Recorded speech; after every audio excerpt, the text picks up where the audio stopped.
하나님 말씀 창세기 29장 15절에서 20절 말씀입니다.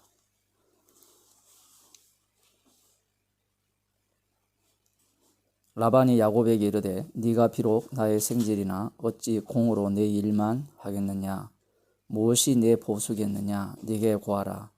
라반이 두 딸이 있으니 형의 이름은 레아요 아우의 이름은 라헬이라.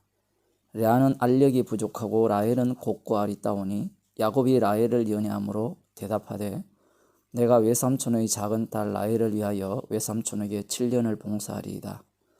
라반이 가로되 그를 네게 주는 것이 타인에게 주는 것보다 나으니 나와 함께 있으라. 야곱이 라헬을 위하여 7년 동안 라반을 봉사하였으나 그를 연애하는 까닭에 7년을 수일같이 여겼더라. 아멘.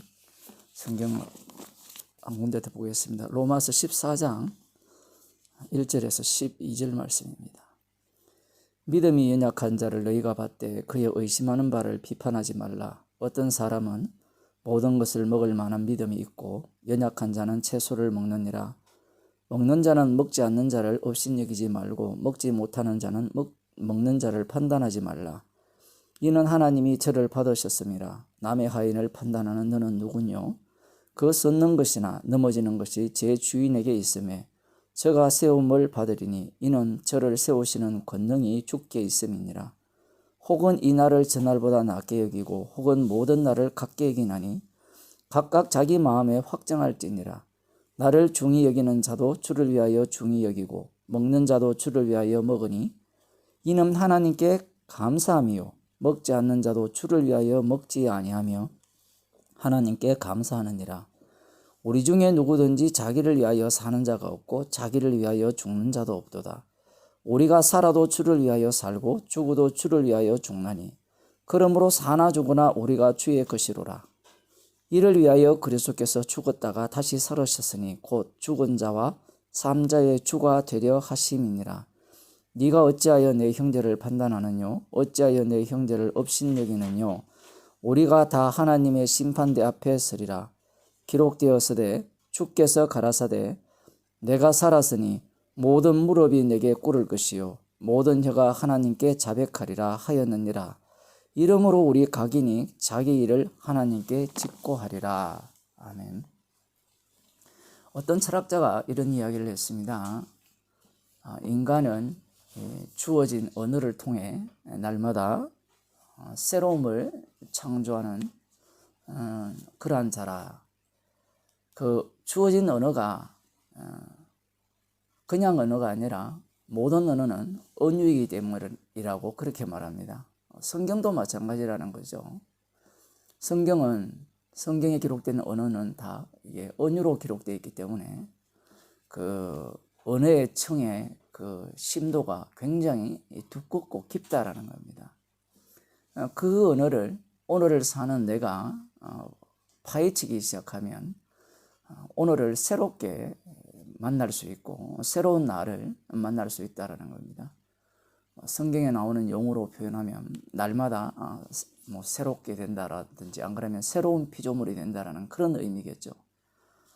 들어보면 상당히 그럴듯하지만 이 새로운 창조자, 새로운 피조물 이런 이야기를 했을 때 이 사람의 궁극적 목적은 인간이 날마다 새로워지고 그 심층의 깊이를 계속해서 알아가고 파헤쳐 가게 되면 궁극적으로는 하나님과 같이 될 수 있다. 그런 의미를 이야기하는 겁니다. 달리 말하면 오늘 하루를 사는 것이 우리 인간들에게는 헛되지 않다라는 거죠.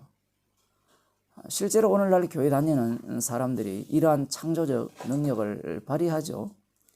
방금 읽은 로마서 14장에 나오는 말씀을 이렇게 읽었을 때 사람들은 어떤 마음의 자세를 갖느냐라는 겁니다.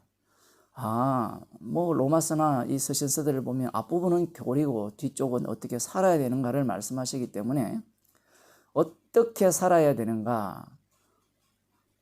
이전에 이런 책이 있었죠. 예수라면 어떻게 하실까. 사람들은 여기에 또 많은 관심을 가졌었고 실제로 교회 다니는 사람이라면 누구나 다 이러한 삶을 살기를 바라죠. 어떤 사건이 일어났을 때 예수님이라면 어떻게 하실까? 그래서 결정을 한다는 겁니다. 그래서 나온 게 하나님의 음성을 듣는 법 해가지고 자기가 하는 모든 일들이 하나님의 음성을 들어서 행해야 된다라는 거죠. 그 기술을 배우려고 사람들이 관심을 가지는데 들어보면 지 맘대로 사는 겁니다. 말씀에 근거한 게 아니에요.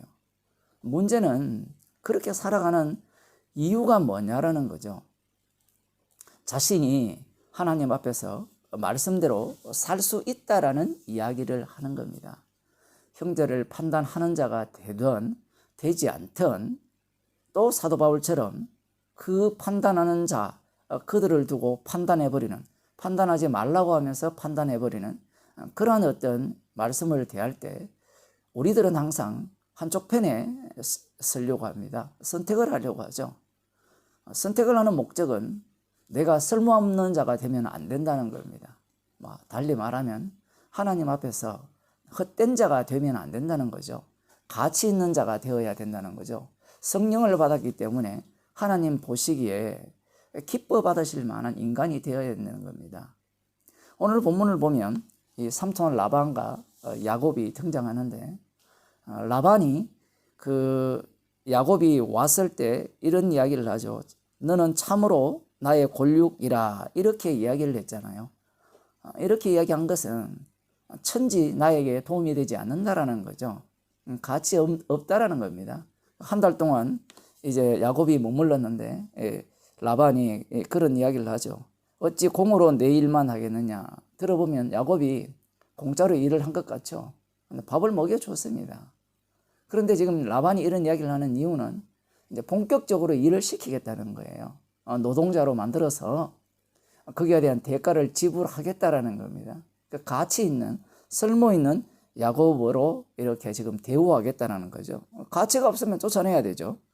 그래서 이런 이야기를 합니다. 무엇이 네 보수가 되겠느냐? 뭘 줄까? 돈을 얼마나 줄까? 양을 얼마나 줄까? 그런 의미인데 이 야곱이 무엇을 원하느냐? 이 라헬에게 반했던 모양입니다. 이 야곱에게는 그 두 딸이 있는데 레아와 라헬이 있는데 그 레아가 큰 딸이고 라헬이 작은 딸인데 레아는 눈이 좋지 않아요. 시력이 좋지 않으니까 이렇게 눈을 찌푸리고 있으니까 이쁠 수가 없죠. 그에 비해 라헬은 얼굴도 예쁘고 몸매도 아주 이렇게 예뻤다. 그렇게 지금 성경이 기록하고 있거든요. 그래서 야곱이 누구를 좋아하겠습니까? 어머니 말씀도 있고 아버지 말씀도 있으니까 라헬을 이렇게 좋아할 수밖에 없고 오늘 성경에 보면 라헬을 사랑했다라는 겁니다. 그래서 라헬을 사랑하기 때문에 이 삼촌에게 내가 라헬을 위하여 7년 동안 삼촌을 위해서 봉사하겠습니다. 이렇게 이야기를 했어요. 자신의 가치를 입증하고 자신이 원하는 것을 이렇게 취하겠다라는 거죠. 이 세상 자체가 그렇습니다. 가치를 입증하지 못하면 원하는 바를 얻을 수가 없죠. 쓸모없는 인간은 다 죽어야 됩니다. 이 땅에서는. 라반이 가로되 그를 네게 주는 것이 타인에게 주는 것보다 나으니 나와 함께 있으라. 야곱이 라헬을 위하여 7년 동안 라반을 봉사했으나 그를 연애하는 까닭에 7년을 수일같이 이겼더라. 참으로 성경이 독특하죠. 자, 성경은 하나님의 계시입니다. 하나님의 자기 자신을 드러내는 내용인데 이 7년이라는 세월을 순식간에 이렇게 지나보내버리죠.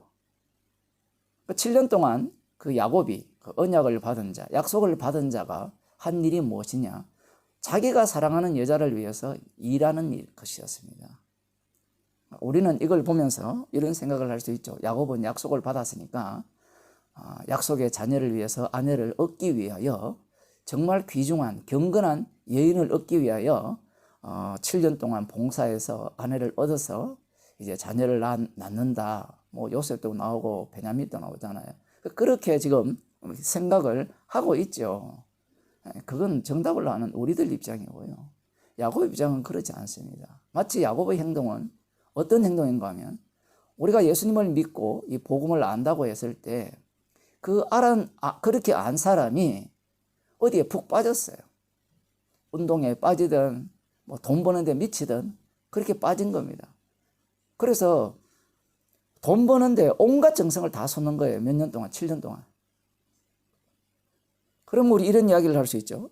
야곱이 비록 자기가 사랑하는 그 여인 라헬을 얻기 위해서 7년 동안 열심히 일을 했지만 그 가운데 여호와도 경외하고 나름대로 경건의 생활을 했다, 이렇게 이야기할 수 있겠죠. 만일에 그러했다면 성경은 이런 식으로 기록하지 않았을 겁니다. 주님이 보시는 안목은요, 우리의 보는 안목과 달라요. 마음을 어디에 두느냐에 따라서 주님은 그것으로 그 사람이 무엇을 했다라고 이렇게 확정을 해버려요. 7년의 세월은 오로지 자기가 사랑하는 그 아내를, 여자를 얻기 위한 그 열심이었죠. 야곱의 성질이 그렇습니다. 자기가 원하는 바는 수단과 방법을 가리지 않죠. 나중에는 하나님과도 천사와도 겨루어서 싸워서 이기고 뺏고야 말겠다는 그러한 어떤 태도를 갖고 있습니다. 성격이 상당히 어떻게 보면 뭐 좋을 수도 있는데 어떻게 보면 아주 뭐랄까요, 상당히 나쁜 그런 성질을 갖고 있습니다.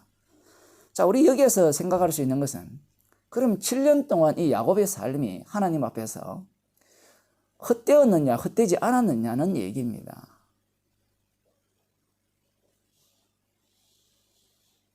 조금 전에 그런 예를 드렸잖아요. 우리가 복음을 알고 은혜를 받았다 했을 때 그 이후에 우리가 어떤 일에 이렇게 빠져서 정신없이 매진을 할 경우에 그것이 과연 신앙생활이냐라는 겁니다. 많은 사람들이 그렇게 돈 버는 데 미쳤고 어디에 미쳤을 때 신앙생활이 아니라고 여기죠. 그래서 그 신앙생활이 아니란 그 헛된 것을 헛되지 않다라는 것을 바꿔치게 하는 그 전환장치가 있어요. 그게 바로 기도고 헌금이고 교회 봉사고 뭐 11조를 내는 것이고 감사헌금을 내는 것이고 그러한 어떤 것으로 전환을 해버립니다. 장치를 이렇게 마련하죠. 오늘날 교회는 그러한 장치, 헛됨을 헛되지 않는 것으로 만들어주는 장치를 교회에서 이렇게 마련해 두었죠. 그래서 조금 이렇게 헛되게 살았다고 생각하면 뭐 40일 새벽 기도를 하든지 뭐 1000번째를 드리든지 그런 식으로 사람들에게 우리의 인생이 결코 헛되지 않다라는 것을 가르쳐 주는 겁니다.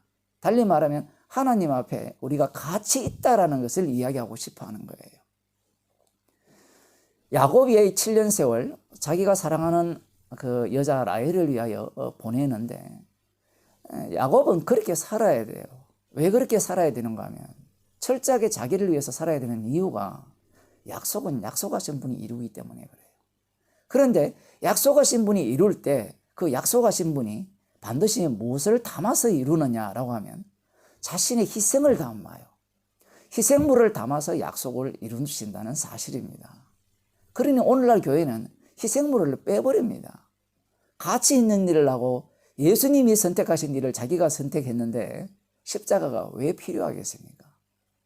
그것은 과거의 일일 뿐이죠. 자기가 하는 모든 일들이 하나님 보시기에 칭찬받을 만한 일이다, 이렇게 생각을 하잖아요. 그래서 기도할 때 오늘 하루도 주님 보시기에 칭찬받는 인생이 되게 하옵소서라고 기도를 하잖아요. 이렇게 함으로 말미암아, 이렇게 삶으로 말미암아 교회는, 성도라는 그러한 사람들은 십자가를 제거시켜버리는 겁니다. 우리의 인생은 헛되어야 됩니다. 헛되지 않는 일을 찾는 자체가 주님 보시기에 악한 자고 그래서 밖에 있는 자예요. 아까 로마서 14장에 보았듯이 우리 성도는 주님의 것입니다. 주님이 자신의 희생을 담아내기 위해서 그 희생으로 다 이루심을 증거하는 증인으로 우리들을 만든 것입니다. 그래서 오늘 또 우리들을 새롭게 만들어서 십자가의 피를 자랑하게 하시는 겁니다. 기도하겠습니다. 하나님 아버지, 악마가 끊임없이 가치 있는 것을 선택하고 너가 하나님께 영광 돌릴 수 있는 것들을 선택하여서 행동하라고 부추깁니다. 십자가의 피 공로를 제거하는 그런 수작임을 저희들에게 늘 알게 하시고 날마다 주님의 희생만이 돋보이는 우리의 삶이 되게 도와주옵소서. 예수님의 이름으로 기도드리옵나이다.